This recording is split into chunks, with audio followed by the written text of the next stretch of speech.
All right. So typically we begin the class with a review, but since we are making our way significantly through Joshua at this point, I'm not going to go through a very extensive review of everything that we've talked about up to this point, but there's a little bit or some bullet points there for you if you want to take a picture of that. Also, I do believe all of these lessons are archived on the Woodland Oaks page, or if you are on the YouTube channel, if you follow that, if you'd like to go back and watch some of these lessons, there's been some lessons that are much better than the one that I'm probably going to give you tonight, but we've got some great guys that have been assisting with bringing the book of Joshua to you in this class. I'll just kind of pick up a little bit with a review of what has happened with the Israelite nation as they take the land of Canaan after the fall of Jericho. So Chris picked up with us in chapter 7 and covered Achan's sin and defeat at Ai. So this was kind of a little bit of a dark turning point, if you recall, in the conquering of Canaan, because we had, as Chris pointed out, Achan took some of those devoted items from Jericho and hid them in his tent. And what was his ultimate demise because of that? It's death, right? And I believe Joshua also says that he brought trouble, or asked, why did you bring trouble upon us? Because the men went into war against Ai, I forget exactly how we're supposed to say that, but I've been saying Ai, and they were defeated.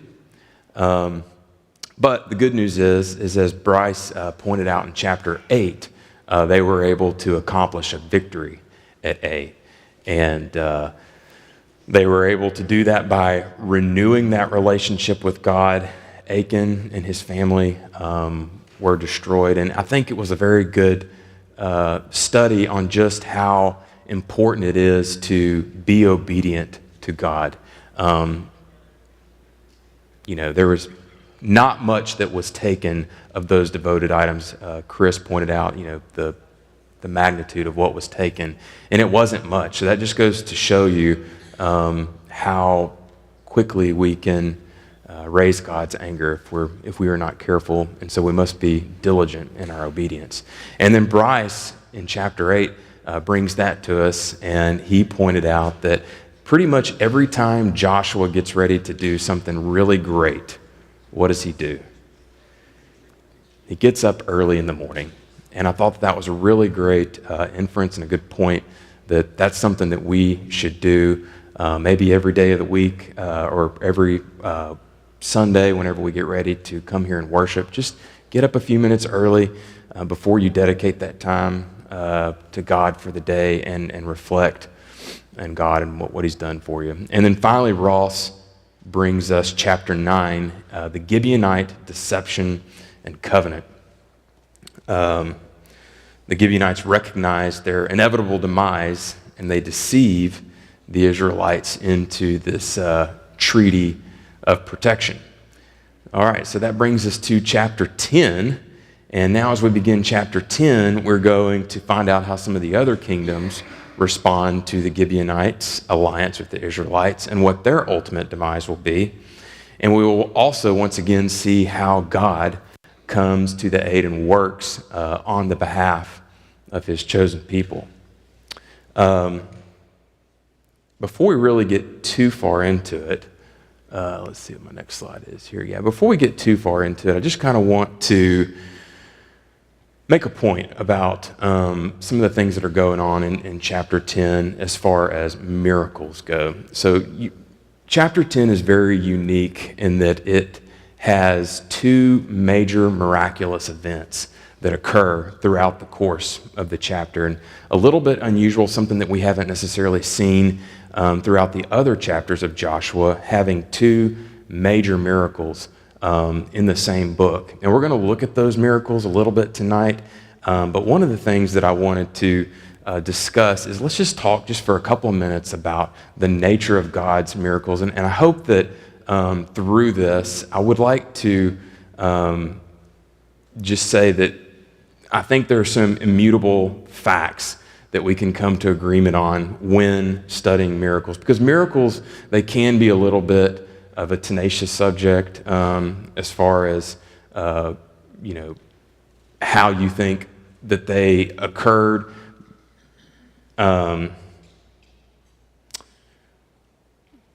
It can be a little bit of a hot topic, both in the secular world as well as in the religious world. So if you have your Bibles, let's flip over to Exodus chapter 3 real quick. We're going to come back to chapter 10, and we're looking at the account of Moses standing before the burning bush. And Exodus 3, verse 13. It says, "Then Moses said to God, 'If I come to the people of Israel and say to them, the God of your fathers has sent me to you, and they ask me, what is his name? What shall I say to them?' God said to Moses, 'I am who I am.' And he said, 'Say this to the people of Israel, I am has sent me to you.'" As Sean kind of pointed out on Sunday, the great I am, inclusive of the Holy Spirit, Jesus, as well as the Father, he has been here. He's been here since the beginning of time. He created time. He's obviously been here since the beginning of this journey whenever he came to Moses there at the burning bush and tells him how he is going to be remembered throughout the generations. So the first thing that I think that we can agree on as far as miraculous events go is that God is truly beyond our understanding. As Sean pointed out, he is all-powerful, he is all-present, he is eternal, and he is all-knowing. We know that Jesus, being part of that Godhead as well, the difference being that Jesus came and dwelt among us in John chapter 1. The other immutable fact, or number 2 out of 3 immutable facts that I hope that we can agree on with miracles, is that they serve a purpose. In the Old Testament, they serve the purpose of validating the power of God and proving that he provides for his people and that he is, in fact, exactly who he says that he is. In the New Testament, miracles serve that we may believe that Jesus Christ is the Son of God, and that by believing you may have life in his name. John 20, verse 31. The third immutable fact is that God has the power to work his miracles both inside the creation, the laws that he created inside of his creation, as well as outside of those laws, supernaturally. Science is always going to attempt at many of these miracles to disprove them by explaining away the how of how these miracles were formed.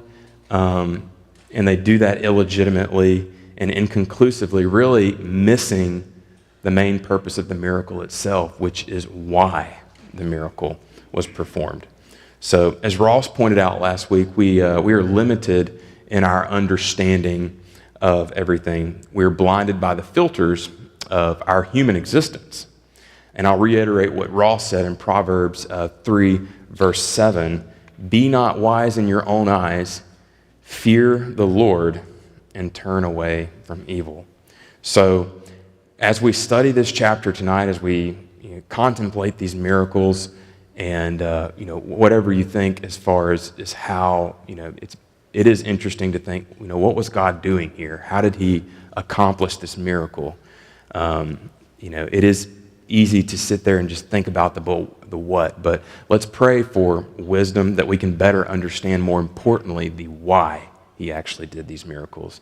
And in all cases, that he is glorified, and that each miracle that we see both in the Old Testament and the New Testament is truly amazing.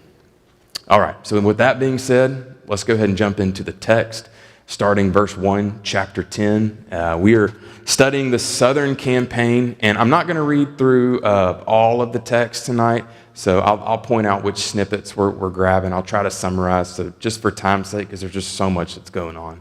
So as soon as Adonizedek, king of Jerusalem, heard how Joshua had captured Ai and had devoted it to destruction, doing to Ai and its king as he had done to Jericho and its king, and how the inhabitants of Gibeon had made peace with Israel and were among them, he feared greatly, because Gibeon was a great city, like one of the royal cities, and because it was greater than Ai, and all its men were warriors. So Adonizedek, king of Jerusalem, sent to Hoham, king of Hebron, to Piram, king of Jarmuth, to Japhia, king of Lachish, and to Debir, king of Eglon, saying, "Come up to me and help me, and let us strike Gibeon, for it has made peace with Joshua and the peace of, and with the people of Israel." All right, so Adonizedek, king of Jerusalem here, he sees the writing on the wall, and he decides, hey, it's time we start our own coalition and prepare ourselves against these Israelite people. Gibeon obviously was a very well-respected city. As they say, it was one of the royal cities. And if you remember from Ross's lesson on the chapter 1, that a lot of these kingdoms were very localized in nature because they were city-state kingdoms, meaning that you had multiple kings and mayors and such over a very small geographic area. So we've got a coalition of 5 kings here representing these different cities that they think, what I think is very interesting is they think that they are going up against Joshua, but obviously we know that they're not, that they are going up, against Joshua as an instrument of God. And that's the real thing here. So just for a moment, I kind of want to talk about Adonizedek. So the last part of that name, Zedek, does anyone know what that translates to? It translates to righteousness, ironically. The full name, Lord of Righteousness, King of Jerusalem.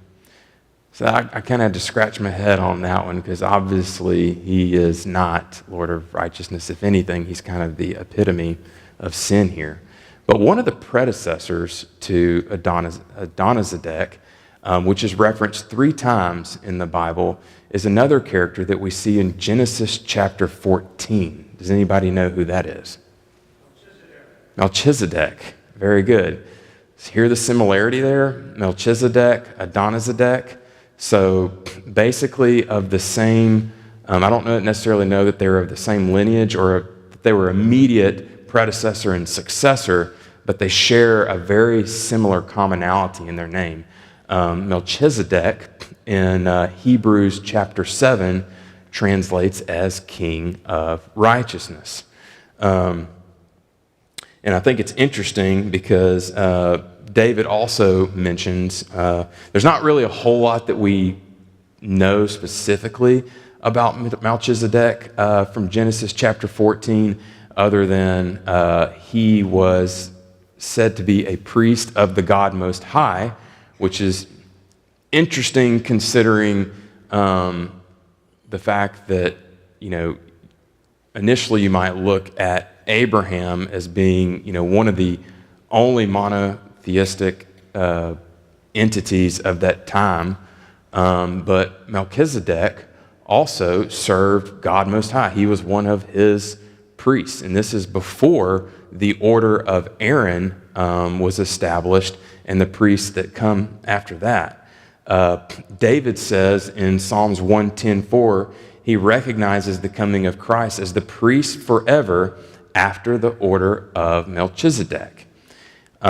Similar to Melchizedek, Jesus is both priest and king. Obviously, Jesus being the great high priest of man and the king of righteousness. And whereas Abraham was blessed with bread and wine by this priest of God, Melchizedek, Jesus blesses us with his death, burial, and resurrection. So just, if you read further into that, you'll see that Melchizedek was basically kind of not an opposite, but an antitype of Christ, maybe forecasting or foreshadowing the lineage of Christ. Because we also know that Christ did not come from the tribe of Levi. He came from David through the tribe of Judah. So bring that back forward to Adonizedek, and why it is very interesting that Adonizedek is here, successor, shares the same name, Lord of Righteousness, but as we said, he is everything but. And in fact, in Genesis chapter 15, one more chapter after the first mentioning of Melchizedek, what does it say? What does God say about the Amorites? He says their sin is not yet complete, right? And here we have it. I think this is where we see this is the completion of the sin of the land of Canaan, and where Joshua is beginning his southern campaign, and where Joshua is beginning his southern campaign. So anyways, I just kind of wanted to draw that parallel. Bryce does a much better job of pointing out the hyperlinks that exist throughout the scripture, but it's really interesting if you really start digging into some of this, how much it correlates. And we'll come back to some of that later. All right, so also as we get into chapter 10, I know I'm kind of a little bit all over the place here, but if you haven't heard of before or studied the Armana letters, you can go look at the Armstrong Biblical Institute. This is where this image came from. The Armana letters are very interesting in that they act as somewhat of a Christian evidence as far as proof from the secular side of the invasion of the land of Canaan in 14th century BC. They were discovered at Tel Armana, which was a major Egyptian city in the 14th century BC, and they are written by several different Canaanite rulers that were being terrorized by this group of people invading their lands called the Habaru. Most of the letters were written to Pharaoh from the kings of the southern Levant for help, and the word Habaru, as you can probably already surmise, is a transliteration of the word Hebrew. I'm guessing no one can read those tablets, so I'm going to read a translation of one of those. This comes from EA 286. It was a plea from a mayor of Jerusalem by the name of Abdi Heba. Message of Abdi Heba, your servant, may the king, referencing Egypt's Pharaoh, they were writing to Pharaoh, provide for his land. All the lands of the king, my lord, have deserted. Lost are all the mayors. There is not a mayor remaining to the king, my lord. The king has no lands. The Habaru has plundered all the lands of the king. If there are archers this year, the lands of the king, my lord, will remain. Another tablet says from a mayor of one of the kingdoms there, may the king give thought to his land. The land of the king is lost. All of it has attacked me. I am situated like a ship in the midst of the sea. Now the Habaru have taken the very cities of the king. Not a single mayor remains to the king. My lord, all are lost. Sound kind of familiar? Yep. So just kind of a secular account of this total destruction that we see going on in Joshua, the devotion of everything to destruction, and as Joshua moved very quickly, kind of lightning warfare like, through a lot of these city-states. All right, so continuing on with verse 6, and the men of Gibeon sent to Joshua at the camp in Gilgal, saying, do not relax your hand from your servants. Come up to us quickly and save us and help us. For all the kings of the Amorites who dwell in the hill country are gathered against us. So Joshua went up from Gilgal, he and all the people of war with him, and all the mighty men of valor. And the Lord said to Joshua, do not fear them, for I have given them into your hands. Not a man of them shall stand before you. So Joshua came up upon them suddenly, having marched up all night from Gilgal. And the Lord threw them into a panic before Israel, who struck them with a great blow at Gibeon and chased them by the way of the ascent of Beth-horon, and struck them as far as Azekah and Makkedah. And as they fled before Israel while they were going down the ascent of Beth-horon, the Lord threw down large stones from heaven on them as far as Azekah, and they died. There were more who died because of the hailstones than the sons of Israel killed with the sword. So Joshua here, he honors his pact with the Gibeonites, and he gathers the people of war, the mighty men of valor, and marches through the night to Gibeon. It's really easy to glaze over this without really giving any consideration of what exactly happened here. I really like to think of this group of guys that did this. I mean, these were some bad dudes. Like I said, we'd kind of jump back to Genesis chapter 14. There's another similar event when Abraham there goes to retrieve Lot, his nephew, having been captured by some of the kings. There, he gathers up a group of, does anybody remember how many men? 318. So he gathers 318 guys to go through the night and retrieve his nephew Lot. I think a lot of times we kind of glaze over the fact that God picks some very impressive characters at times to do his work. And just to kind of give you a little bit of an idea of how he did this, or what was going on here, these guys, that journey that they made from Gilgal to Gibeon was about 25 miles, and with an elevation change of about 2,000 feet. So that would basically kind of be like hiking from the center of the Grand Canyon up to the rim. And then when you get to the top of the rim, you're not sitting down on a rock to rest. You're picking up your sword and you're going to battle. So, I mean, these were some really bad dudes. I mean, probably like modern day Navy SEALs or Army Rangers or something. I mean, these were some very impressive. And I think Joshua just goes to show, too, the faith that Joshua had that, you know, he's getting woken up in the middle of the night, likely by a messenger from Gibeon, and God tells him, do not fear them, for I've given them into your hands. He doesn't think twice about it. He picks up his sword, he grabs his guys, and he goes. That says a lot about not only the faith that Joshua had, but likely also the military strategist and extreme warrior that he probably was. All right. So also we have mention of the hailstorm. So this is the first of the two miracles that we see in the southern campaign here in chapter 10 that we want to discuss. So God provides for his people once again by taking out more men with these hailstones than are taken by the sword.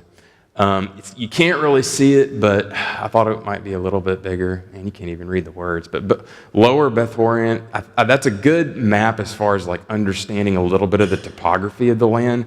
But the gray circle that's in the lower left there, really almost where that arrow at number 2 is pointing, that's pretty close to the area of where Lower and Upper Beth Horon and the ascent of Beth Horon was. So the ascent of Beth Horon, basically what it was this very narrow passage that would have been very steep, and it would have allowed access or a good defense point from the coastal plains into the Judean hills.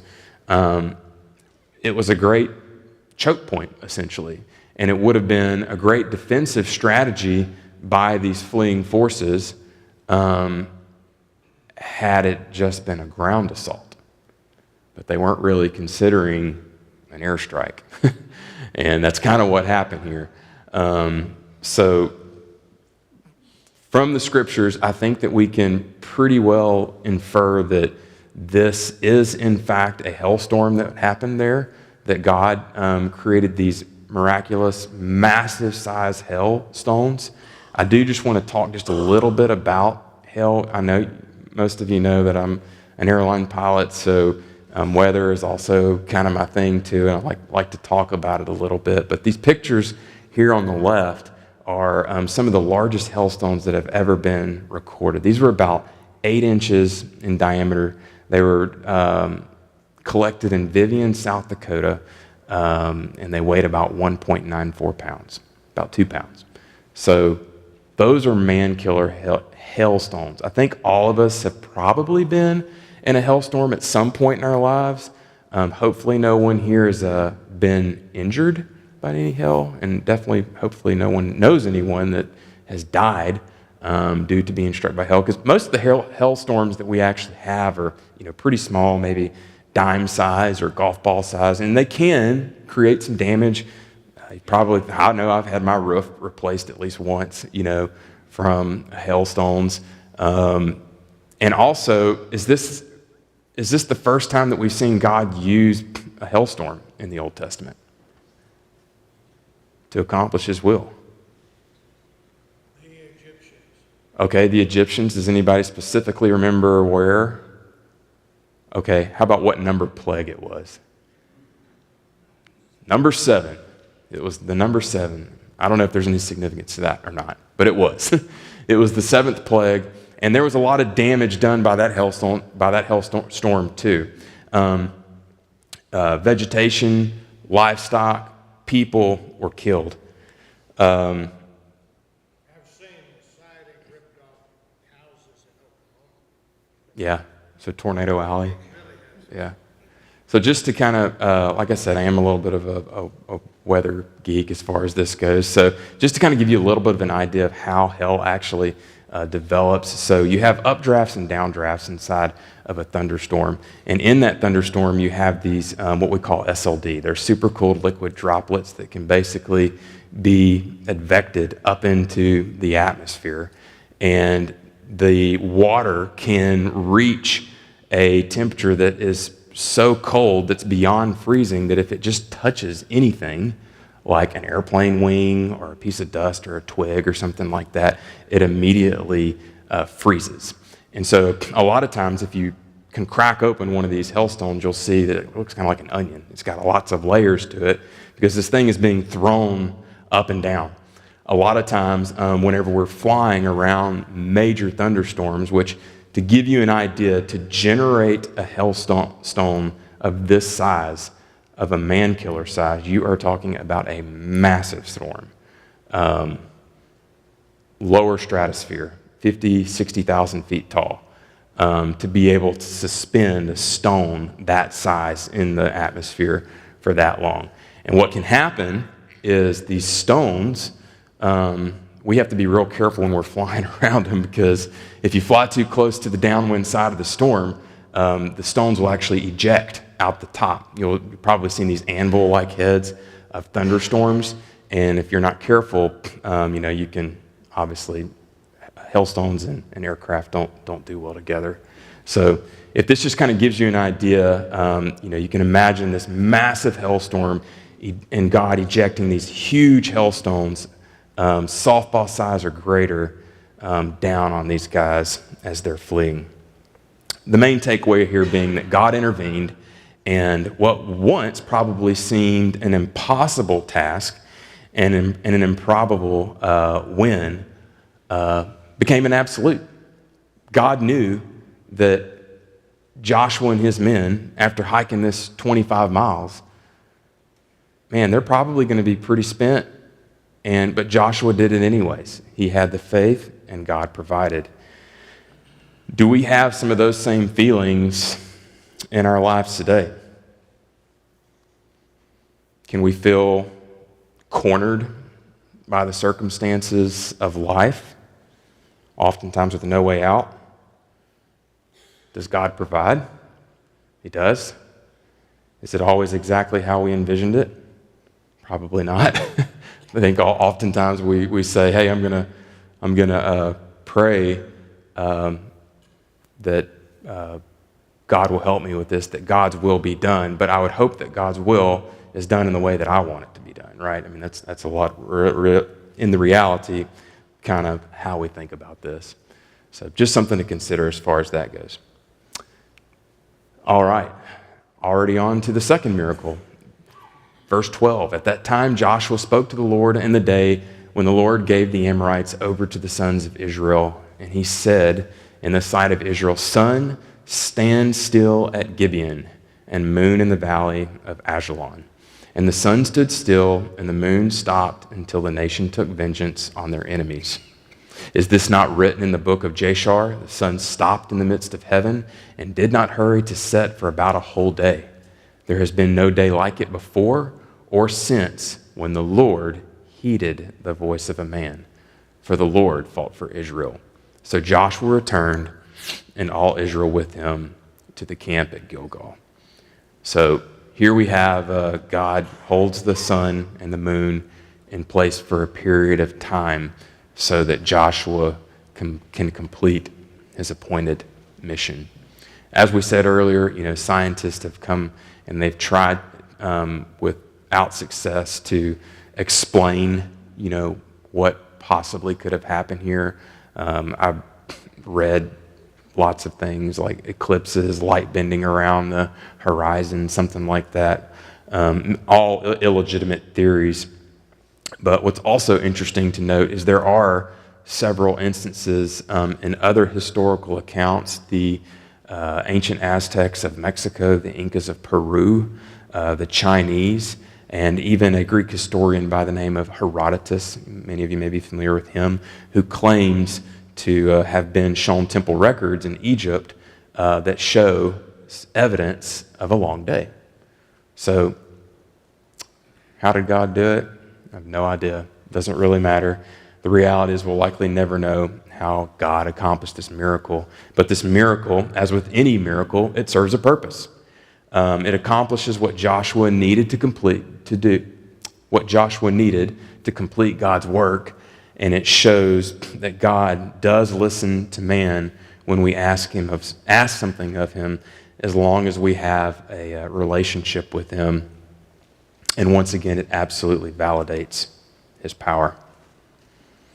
All right, so continuing on, this jumps ahead a little bit, but we'll read the passage and then we'll summarize. But then Joshua said, "Open the mouth of the cave and bring those 5 kings out to me from the cave."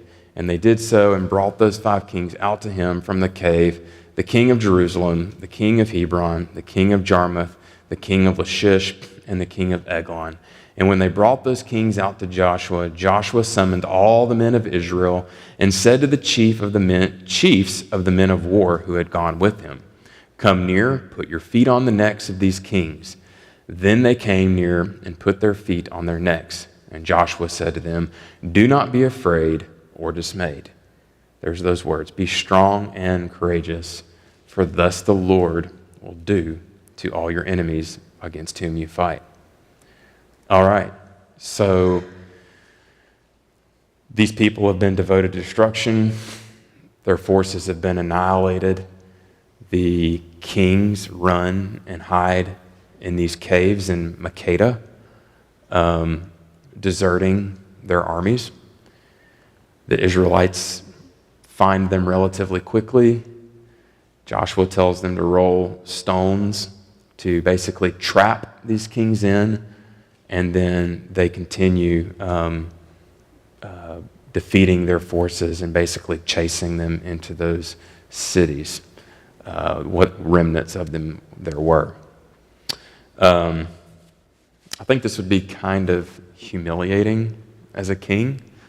Not only have you, kind of treasonously left the armies that you were supposed to be leading to go hide in a cave, but then you are trapped from your kingship and returning to the cities that you were over, and now all of a sudden you're being pulled out, and the very leaders of the nation that you were warring against are putting their feet on your necks.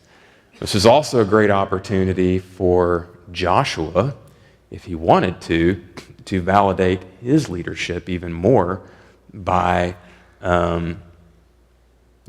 killing these guys or putting his feet on their necks himself. But I want you to take a look and see what he does here. So he says, "Come near, put your feet on the necks of these kings." And they came near and put their feet on their necks. And Joshua said to them, "Do not be afraid or dismayed. Be strong and courageous." It's the very theme of the book. It's what Joshua has been hearing from God, has been being told by God all of this time. I think we can start to see that Joshua has grown in faith. But he knows that he is not going to be able to continue to lead this people forever. Just like any man, he is going to die, whether by natural causes or on the battlefield, and that he's got to strengthen the faith of the people that he's leading. So he has these chiefs put their feet on their necks, and he tells them, he is passing on what he has learned from God in strength and courage. Hopefully we can take something from this. After this, basically he has the men hung, exposing their bodies. In accordance with the book of Deuteronomy, before sunset they pull them down and they cast their bodies back into the cave in which they found them. All right. Moving on to total destruction, verse 40. So Joshua subdued the whole region, including the hill country, the Negev, the western foothills, and the mountain slopes together with all their kings. He left no survivors. He totally destroyed all who breathed, just as the Lord, the God of Israel, had commanded. Joshua subdued them from Kadesh Barnea to Gaza and from the whole region of Goshen to Gibeon. All these kings and their lands Joshua conquered in one campaign, because the Lord, the God of Israel, fought for Israel. Then Joshua returned with all Israel to the camp at Gilgal. All right, so that pretty well concludes the southern campaign of Joshua here in chapter 10. We don't really know exactly, what the timeline of how quickly these battles and these cities were taken. But I think we could probably surmise, with God's help and the lightning type warfare that Joshua has already implemented, that it probably went pretty quickly. And you can kind of see there, I thought it would be a little bit bigger there, but they went down from Makeda, southwest to Lachish, and over to Eglon, east towards Hebron, and then down to Debir and the Negev south of that. And then at the end of that, returned to Gilgal. Okay. Key takeaways. The number one thing that I hope that you guys can get from this lesson tonight is that God delivers on his promises. God has always desired a relationship with man, ever since we were in the garden, but we soiled that relationship. But he still wants that relationship.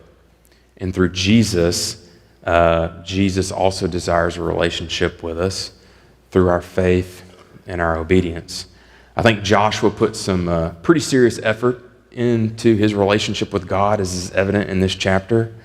And he followed God's instructions without fear and courage, exactly as God told him, and God took care of him.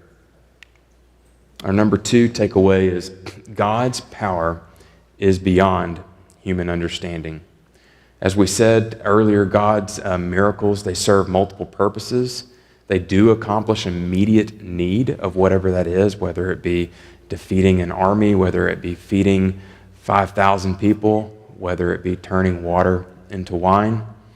And they also strengthen that relationship man has with him through validation that he is in fact who he says that he is, and that he is going to do exactly as he says that he will do.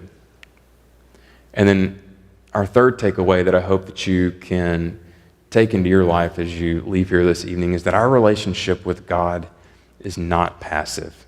1 Corinthians 15:58 says, "Therefore, my beloved brother, be steadfast, immovable, always abounding in the work of the Lord, knowing that in the Lord your labor is not in vain." So as we work here at Woodland Oaks, as we go out into the world, we have to be active in how we work for God, making sure that that relationship, if we want it to grow, we can't be passive. All right, that is all that I have for you this evening. Does anybody have any comments or questions? About 8 minutes early? All right. Thank y'all very much. Have a good night.